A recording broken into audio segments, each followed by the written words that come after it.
Everybody else is going to have to make some sort of move. So let's play a little free agent frenzy, if you will. Who is the free agent that the now defending World Series champ Washington Nationals have to add, in your opinion? I love this game. I love spending other people's money. To me, it's Steven Strasburg. Keep your own guy. Listen, you have so much invested in Strasburg. You went through the whole shutdown in 2012. This guy finally turned the corner to being an elite major league pitcher. Don't let him go now, really thrive for somebody else. That's the guy you need. This team is built to win with starting pitching. We saw that in 2019. Keep Steven Strasburg. He is, to me, number one target.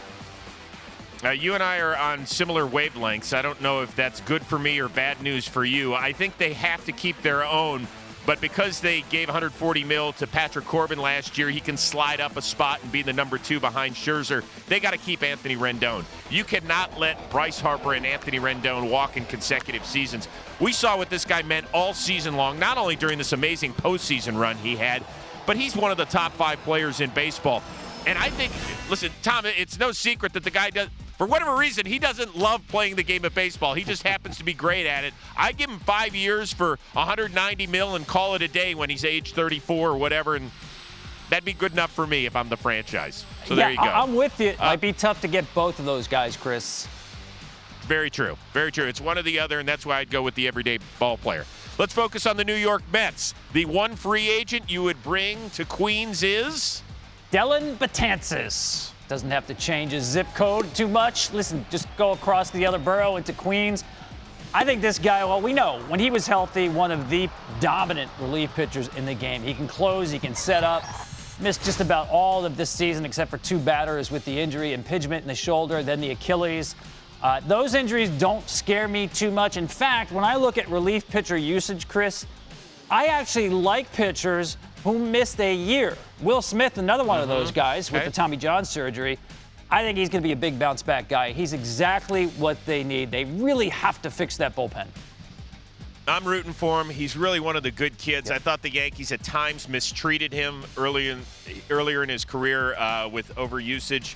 I'm going to go with a guy that's a little bit older. I think they could get a nice short-term deal on Will Harris, who was phenomenal for the Astros, not only in the postseason, but really, if you look at the last 5 years, there have been few setup men that have been more consistent than this guy. He's worked almost 300 innings, 309 relief appearances in that time, an ERA plus of 1.75. And I can honestly say this is the first time in the history of the show, because I'm afraid to use ERA plus with Millar sitting in that other chair, that I could use that stat and feel good about it, that it was 175. The only thing that scares me, Rosie, is you really mentioned this, how much usage he has now at the age of 35. The last few years, teams that have jumped down for veteran relief pitchers who've been used a lot, and Colorado is guilty as anybody doing this, doesn't work out for him, man. It scares me. I hate to use a guy's durability against him.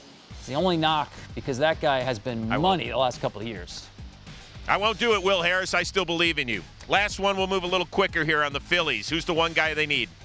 I like Josh Donaldson. I want to see Donaldson and Harper on the same team. I mean, you talk about an overload of swag. Those two guys, left and right combo. Who do you got for the Phillies? Well, they only had one starter, and that was Aaron Nola, that an ERA under 4. Jake Arrieta, who knows what's going to happen with those loose impingements in his elbow. So I'm going to go with Madison Bumgarner. Let's change the culture on the pitching staff a little bit. They were hoping to get that with Arrieta a couple years ago when they signed him in that 3-year, $75 million deal. They could probably do something similar for Mad Bum. Boy, he'd be a great number 2 if they ever get back to the playoffs, something they haven't done since 2011.